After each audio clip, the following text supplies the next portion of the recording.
Alright guys, this is Mike with Pacific Tech. I'm out here with this Outlander, and this has nothing to do with the Outlander. This has to do with parts coming from these auto parts stores, and this is why sometimes we tell people it's better to get OEM parts than to deal with these aftermarket parts that come from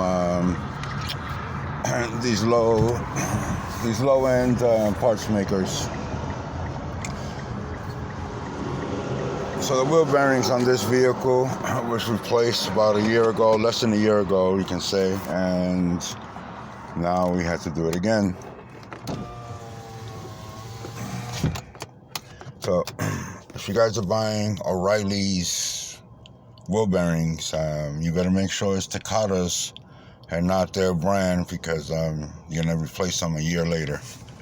This has been happening with a lot of vehicles that I've been doing wheel bearings from, coming out of O'Reilly's parts stores and their brand within that year. As soon as that warranty lapses, or just before that warranty lapses, that's when those wheel bearings are going. So if you guys have any questions about, parts or anything else, leave a comment down below. Again, this is Mike with Pacific Tech. Again, this is a 2013 Mitsubishi Outlander.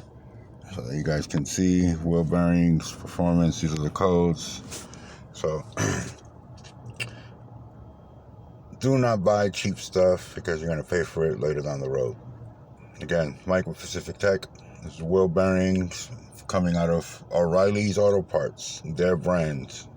Do not pass more than a year, or its year warranty, and then right as soon as it passes, you have to replace them again. So again, questions, comment down below. If you're O'Reilly's and this manufacturer, I'm a tech and I've been doing this for a long time.